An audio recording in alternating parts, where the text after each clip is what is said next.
Exam হলে tension হওয়াটা একটা খুব স্বাভাবিক ব্যাপার। এটা খালি ভাই তোমার হয় না, এটা সবারই হয়।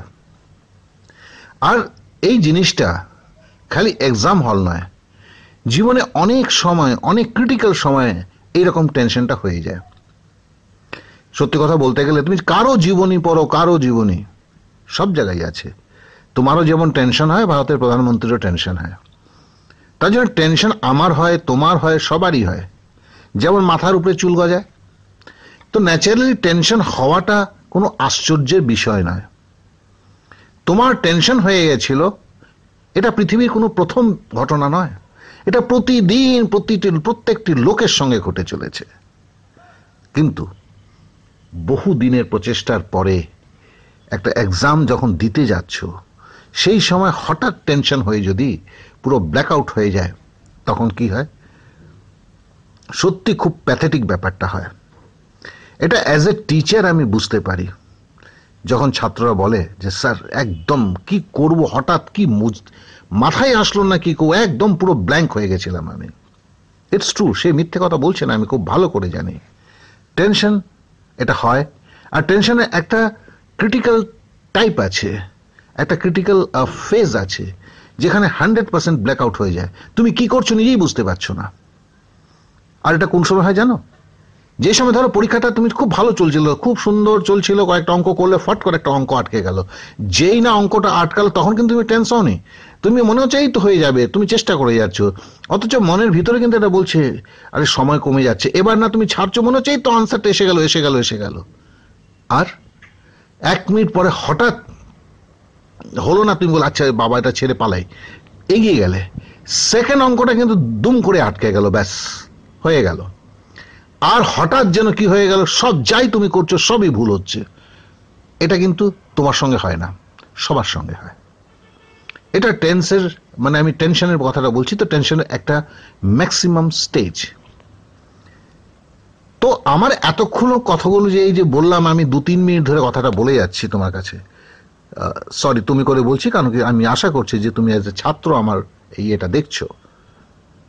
তো আমি কোনো ভাই গুরু টুরু নই, আমি কোনো যোগ বিদ্যা জানি না, কিন্তু শিক্ষকতা করতে করতে কিছু জিনিসকে দেখেছি, আর সেই জিনিস থেকে রিলিফ কি করে পাওয়া যায় সেটা বুঝেছি, সেটা আমার ছাত্রদেরকে বলেছি, এবং বলার পরে তাতে সুফল পেতে দেখেছি। তার জন্যই ভাবলাম আজকে শেয়ার করি। সামনেই তো পরীক্ষা, সামনেই তো এসবিআই পিও আছে। বহু ছাত্র তোমরা দিয়েছো, হয়তো দিতে যাবে, হয়তো সারা বছরের জন্য একটা খুব ভালো প্রচেষ্টাও করেছো, ভালো প্রিপারেশন করেছো। কিন্তু তুমি যে হঠাৎ টেন্সড হয়ে গিয়ে তোমার ব্ল্যাকআউট হবে না, তার তো কোনো গ্যারান্টি নেই। হতেই পারে। তাহলে সেখান থেকে কি মাথা নিচু করে ফিরে আসবে, নাকি ফাইট করবে? তো ফাইট যদি করতে হয়, তাহলে এটা খুব সিম্পল সিস্টেম হচ্ছে, খুব সিম্পল। দেখো এই বিদ্যাটা কিন্তু আমি নতুন কিছু বলছি না। তুমি যদি তোমার ঠাকুমাকে জিজ্ঞাসা করতে, বলবে হ্যাঁ এটা আগে বলা হতো। কি বলা হতো? যদি তোমার প্রচন্ড রাগ হয়েছে, প্রচন্ড তুমি টেন্স হয়ে গেছো, তাহলে মাটির দিকে তাকাও, মাটির দিকে তাকাও, মাটির দিকে তোমার পায়ের বুড়ো আঙ্গুলের দিকে তাকাও, আর চিন্তা করো যে তোমার সমস্ত রাগ, তোমার সমস্ত টেনশনটা মাটির ভিতরে চলে যাচ্ছে। ইয়েস ইয়েস ইয়েস, এটা ঠিক, এটা হয়, এটা কাজ করে। এটার জন্য কোনো বড় বিদ্যার দরকার নেই ভাই। 100, 200, 300 বছর ধরে আমার দাদুদের মানে ওল্ড ওল্ড ওল্ড জেনারেশন লোকরা, তাদের কাছে কিন্তু আজকের মতো স্কুল ছিল না, কলেজ ছিল না, কিন্তু জীবনের থেকে তারা অনেক কিছু শিখেছিল। আর তারা দেখেছিল এইভাবে চিন্তা করলে কিন্তু সত্যি সমাধান হয়ে যায়। তোমার রাগটা মাটির সঙ্গে মিলে যায়, বলে না রাগ মাটির সঙ্গে মিলে যাওয়া, এটা কিন্তু সেখান থেকে এসছে। রাগ মাটির থেকে মিলে যায়, তোমার টেনশনটা মাটিতে চলে যায়। কিন্তু একটা কথা হচ্ছে, আজকে মাটিও নেই, আর পায়ে জুতো আছে, বুড়ো আঙ্গুলটাও দেখা যায় না। এটা একটা প্রবলেম। এবার পরীক্ষা হলে নিশ্চয়ই তুমি বলবে যে স্যার তখন টেনশন লেগে আমি জুতো খুলে আর মাটিতে পাবো না, সিমেন্টটা খুঁড়বো নাকি? না রে ভাই, থাক, ওগুলো করো না, ওটা করলে আবার মুশকিল হয়ে যাবে। তার থেকে একটা ছোট্ট কথা বলি, যে কোনো স্পার্কিং থিং, মানে কি যে একটু বেশি মানে চমকাচ্ছে আর কি, একটু বেশি আর কি, মানে স্বাভাবিক থেকে, ধরো তুমি অনলাইন পরীক্ষা দিতে সময় সামনে যে স্ক্রিনটা আছে, তো মাউসটা আছে, সেখানে কোনো কিছু একটা মেটালিক যেভাবে চমকাচ্ছে, সে কোনো একটা জিনিসকে তুমি দেখো, খুঁজে পেতে 1 মিনিটও লাগে না, মানে 1 মিনিট 1 সেকেন্ডও লাগে না। সেই জিনিসের উপরে তুমি চোখটাকে ফোকাস করো, চোখটাকে ফোকাস করে একদম চিন্তা করতে থাকো।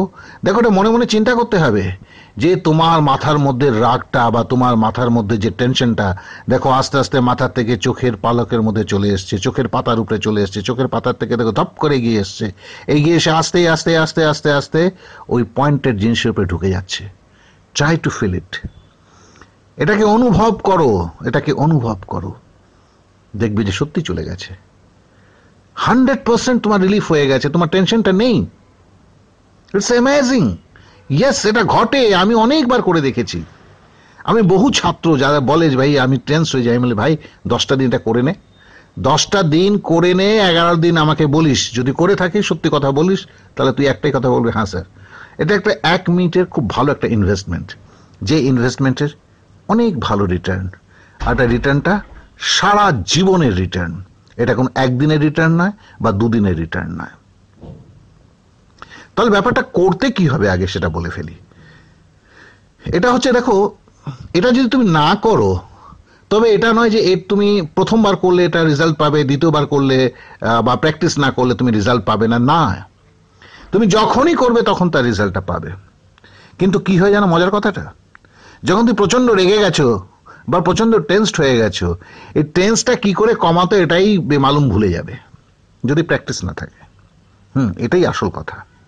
যদি প্র্যাকটিস না থাকে তাহলে তুমি ভুলে যাবে যখন টেন্সড হয়ে গেছো যে তোমাকে টেনশনটাকে নামাতে গেলে কি করতে হবে। তার জন্য বলছি, খালি 6 থেকে 7 দিনের ছোট্ট একটা প্র্যাকটিস, 1 মিনিট ধরে প্রত্যেক দিন। তা বলে তার জন্য কি তোমাকে টেন্সড হতে হবে?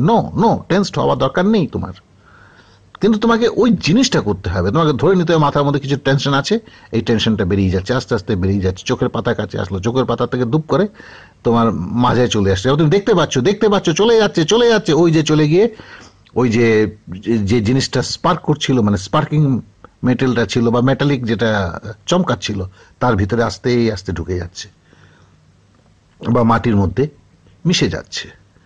এটা ফিল করতে হবে। খুব বেশি প্রবলেম নেই, খুব বেশি এর মধ্যে অ্যাকুরেসি দরকার নেই, মোটামুটি করলেও হয় রে ভাই, মোটামুটি করলেও হয়। কিন্তু 10টা দিন করতে হয়। কেন করতে হয়? বাস একটাই কারণ হচ্ছে এটা করার জন্য, যেটা যদি প্র্যাকটিস করো তবেই তুমি যখন টেন্সড হবে, বিশেষ করে বয়ে গেছে, তুমি বাইরে টেন্সড করেছো, তুমি কাউকে একটা থাপ্পড় মেরে দাও, ঠিক আছে, সেটা তো তোমাদের ওদের ব্যাপার, তোমরা বুঝবে। কিন্তু পরীক্ষা হলে যদি ভাই টেন্সড হয়ে যাও, সারা বছরের খাটনিটা মাটি হয়ে যায়, তাই না কি? তাহলে সেখান থেকে বেরোবার জন্য ওটাকে প্র্যাকটিস করতে হবে, আর কিচ্ছু নয়। খুব সহজ ব্যাপার। তাহলে প্র্যাকটিসটা করো, তোমার জন্যে করো, আমার জন্যে নয়।